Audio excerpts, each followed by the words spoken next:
why should a magnet deflect a mercury jet? Mercury isn't magnetic, but it will conduct electricity. This jet bends because we're passing an electric current along it. Conducting fluids bearing currents in magnetic fields can behave very differently from non-conducting fluids. Magnetohydrodynamics, or MHD for short, is the study of these motions in the case where the fluid can be treated as a continuum. Most of the universe consists of ionized gas, a conducting fluid, and MHD dominates astrophysics. These solar flares owe their strange form to magnetic forces. Ionized gas exists on Earth, too. But on Earth, there are also conducting liquids, such as the acid in this battery or the mercury in the jet. The field is horizontal, the current is vertical. Deflecting the jet, there is a force perpendicular to the current and the field. The precise statement is that if the vector J is current per unit area in the fluid and B the field, the force per unit volume of fluid is J cross B. Here is mercury in a flat pipe. Between these electrodes, we're passing a vertical current. When we bring the magnet up, J cross B causes pressure changes which pump the fluid.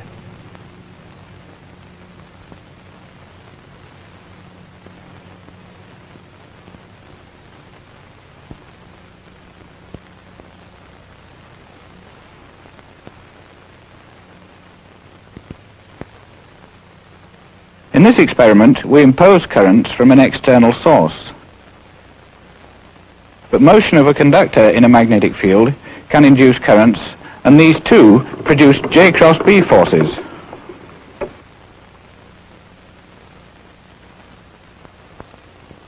As the ring crosses the edge of the field, it links an increasing amount of magnetic flux.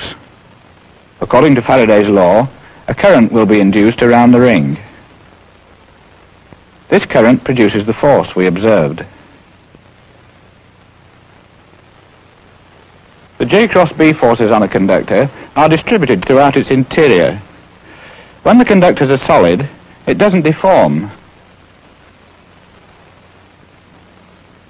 But what happens with a liquid? Here is mercury in a shallow trough, and this powder will reveal the motion.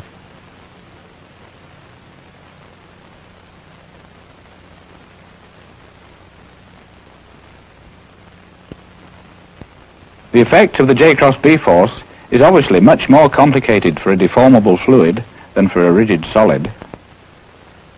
So, we must examine carefully how J cross B is distributed and how it affects each individual bit of fluid.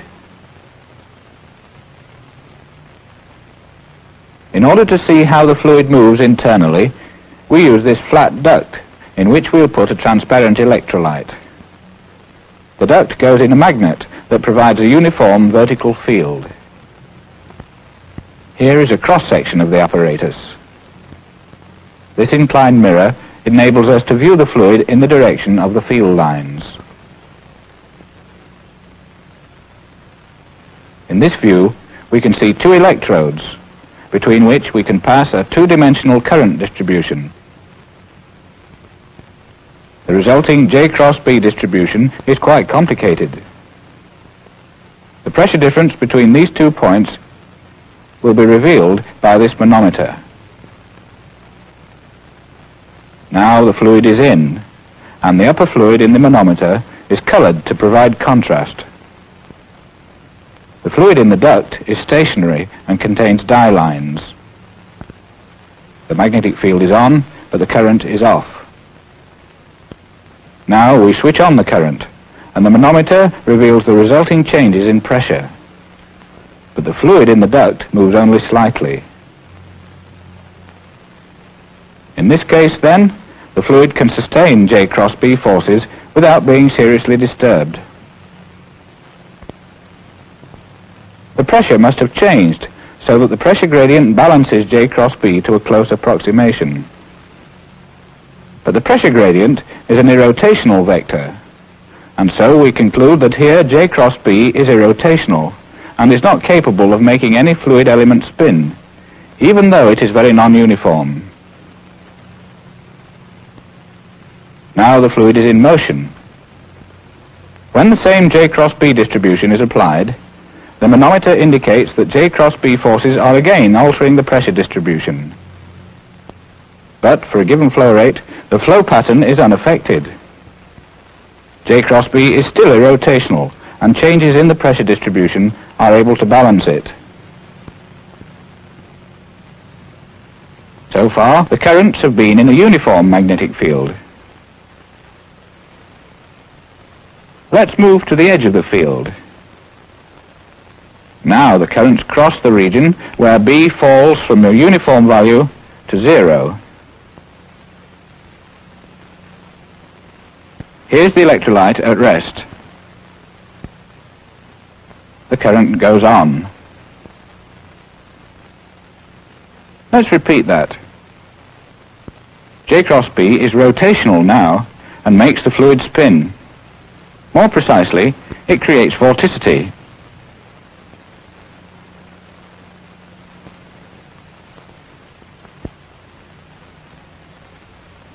The J cross B distribution is like this, falling off rapidly in the edge region where it is rotational.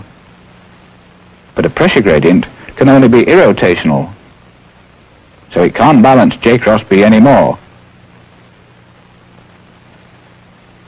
And the fluid can't stay still. Now let's see the effect of the same J cross B distribution when we have the fluid flowing along the duct. To see this, we move downstream beyond these dye injectors.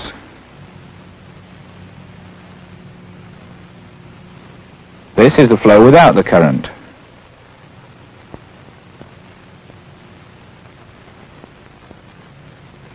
Now we switch on the current.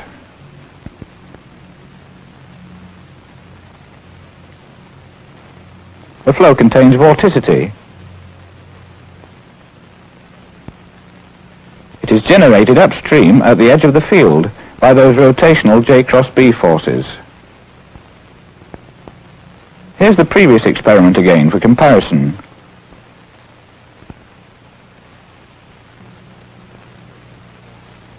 So the important question about J cross B in these experiments is whether it is rotational or not, whether it can change the vorticity. Let's look again at this mercury trough where the currents are induced rather than imposed.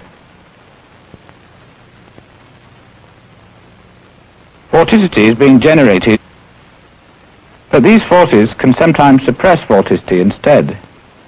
Before we see this in a fluid, let's consider this metal loop, free to rotate. If we apply a magnetic field normal to the axis of rotation, the motion is strongly suppressed.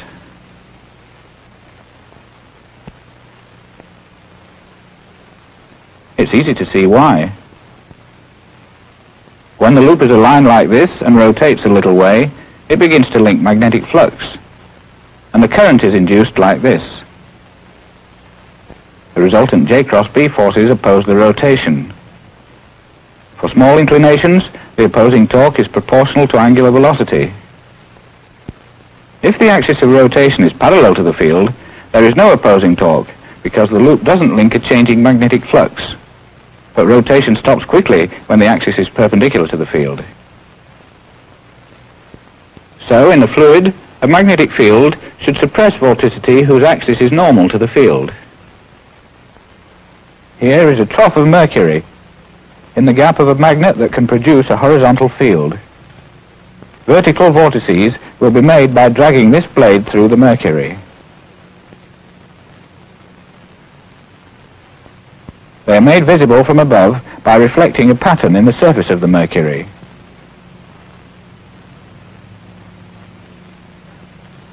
Here there is no field.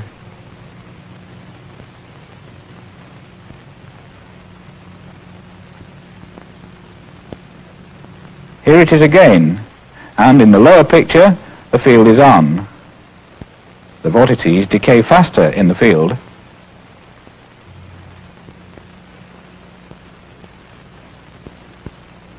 Let's repeat that shot.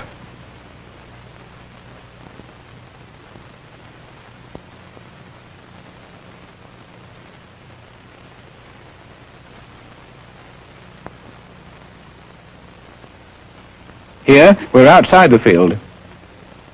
And now the blade enters the field, which is stronger than before. The J cross B forces never let the vortices get started. They reappear as soon as the blade leaves the field.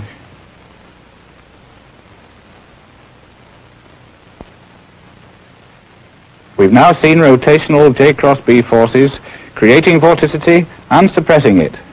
But something else happens in this annular tank, where the vorticity originates at a moving wall. Across the gap, we can apply a radial horizontal magnetic field. Now we put the mercury in. To reveal vorticity, we have this free arm which tethers a float.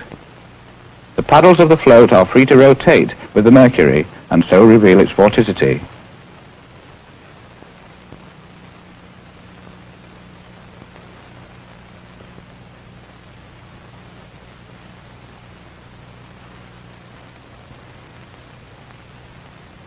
After the mercury reaches a steady state of clockwise motion, we can see that the vorticity is anti-clockwise, as we would expect.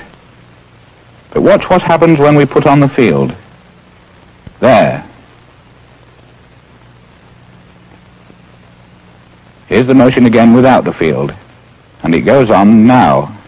The float has the same angular velocity as the frame holding it, so most of the mercury is now rotating like a solid body, slipping over both cylinders. Actually, the slip occurs across thin viscous boundary layers called Hartmann layers.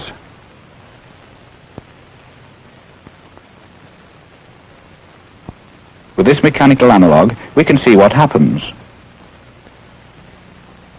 We spin the loop without the field. When the field comes on, induced forces act briefly until the loop moves like this. There is now no change in magnetic flux linked. There is pure rotation, just as in the mercury. In the flow without the field, the vorticity is such as would cause a loop in the fluid to link a changing flux when the field comes on. So J cross B changes the vorticity to avoid this. As we repeat the experiment, observe the direction of the vorticity. With no field, it's anti-clockwise. The field makes it clockwise. The J cross B forces have also produced intense anti-clockwise vorticity in the thin Hartmann layers. So here, J cross B has rearranged the total vorticity, not suppressed it. We've now seen that magnetic forces can drastically alter a fluid motion, but motion of a conductor can alter a magnetic field, too. The induced currents produce their own magnetic fields, which must upset the original field to some extent. These nails follow a field line. Watch the field change as the loop goes by.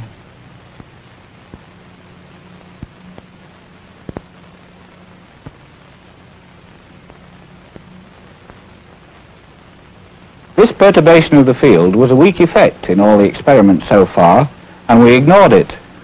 But when the induced fields are too big to ignore, an entirely different kind of MHD occurs. To understand this, let's look again at that rotating loop. The induced current creates an induced field, which combines with the original field to make the total field less inclined to the loop than before. The point to notice is that the field is perturbed in such a way that the rise of flux linked by the loop is reduced. If we stop the loop rotating, its resistance causes the induced current and induced field to decay, and the total field relaxes back to its original form in a time that depends on the ratio of the inductance and the resistance of the loop. This is the magnetic relaxation time, which gets longer as we make the resistance less. The extent to which a rotating loop perturbs the original field depends on how this magnetic relaxation time compares with the time for a revolution. Here the relaxation time is the shorter, and the field continually relaxes back to its original form and is hardly perturbed. Then the magnetic forces are dissipative. There's only a torque when the loop is moving, inducing a current.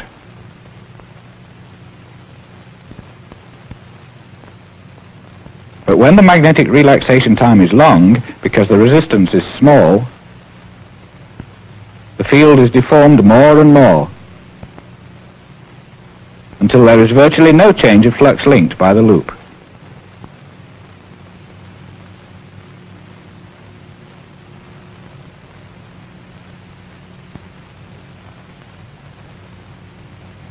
As we approach perfect conductivity, the induced EMF needed to drive the currents becomes negligible.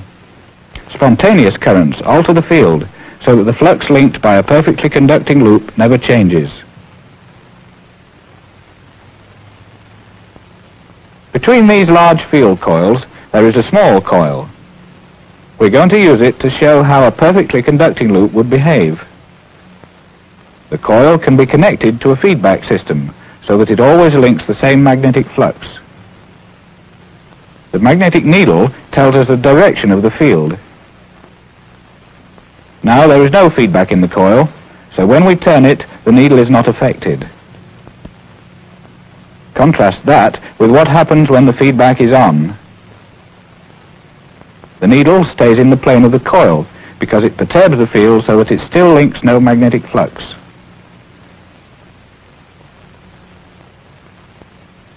If the coil is displaced, it oscillates. The damping is due to mechanical friction.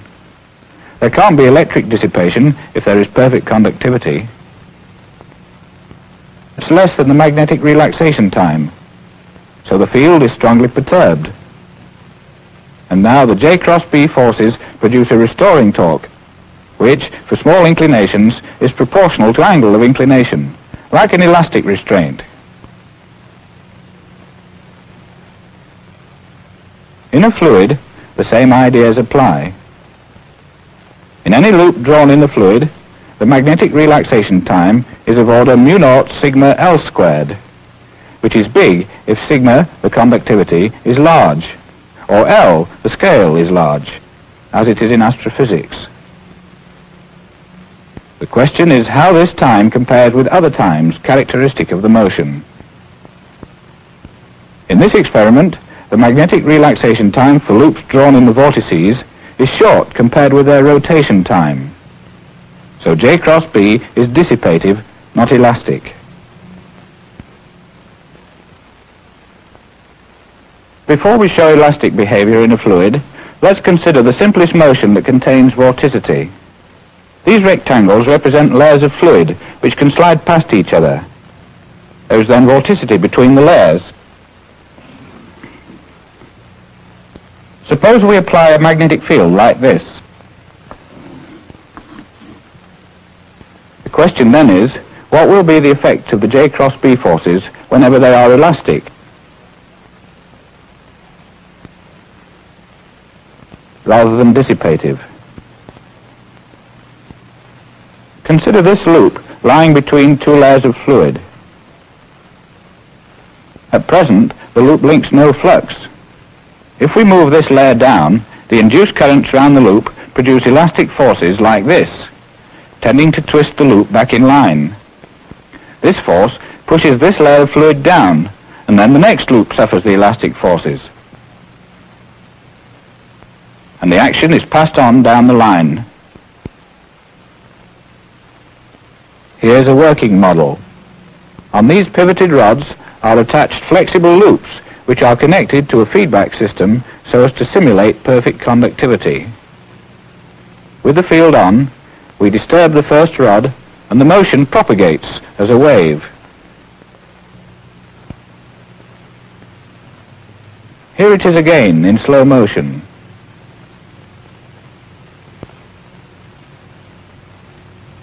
So this model of a perfectly conducting fluid in a magnetic field shows us that the rotational J cross B forces cause the vorticity to propagate along the field lines as a wave.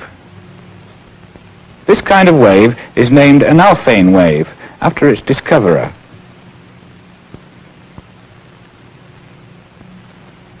Now let's see Alfvén waves in a real fluid.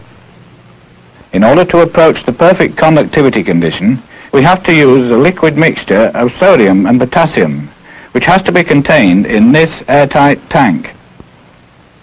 We also have to make the waves travel fast by using this magnet to provide a strong vertical magnetic field.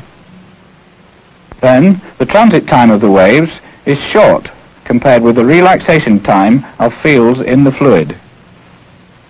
Inside this tank, we place this structure. We excite motions at the bottom of the liquid by passing a current radially through it, between this central electrode and this cylindrical one. The radial current interacts with the vertical field to produce J cross B forces that make the fluid swirl. At first, only the bottom layer of liquid moves. The liquid above is at rest, so there is vorticity between it and the moving layer below. But immediately this vorticity must propagate away along the field lines as an Alfvén wave.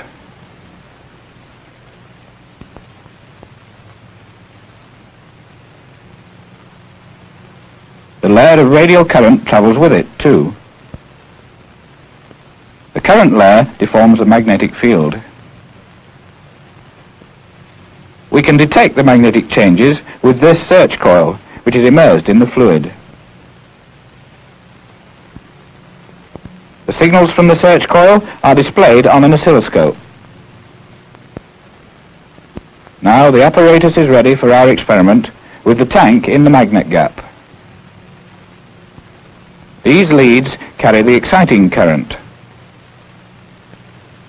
To get a good picture on our oscilloscope, we excite the waves repeatedly. Each wave dies out before the next is created.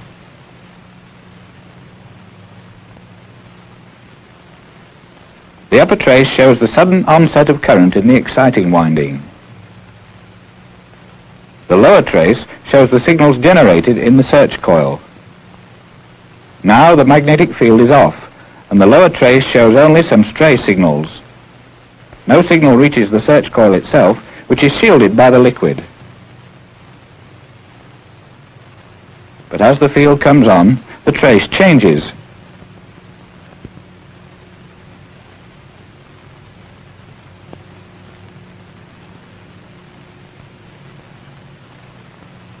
This signal is due to the wave passing the search coil. This signal records the wave after it is reflected off the top. If the fluid were a perfect conductor, the search coil signals would be like this. The width of these ideal peaks is fixed by the size of the search coil. The resistance of the fluid makes the observed first peak broader and weaker. The second peak shows that the reflected wave is broader and weaker still. But we do see that even in an imperfect conductor, J cross B forces can act elastically enough to give propagation of vorticity.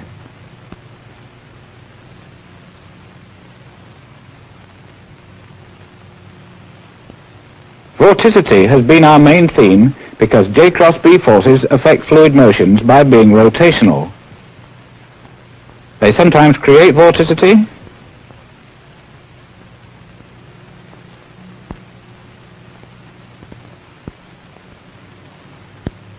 sometimes they suppress it.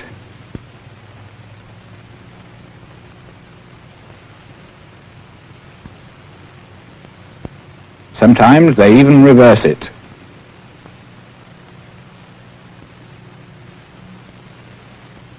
But when we approach the condition of perfect conductivity, the nature of MHD changes entirely. The J cross B forces act elastically, with the result that fluid particles can pass their vorticity from one to the next along the magnetic field lines. We've dealt only with incompressible fluids like mercury. Things get more complicated when the fluid is very tenuous or can change its density,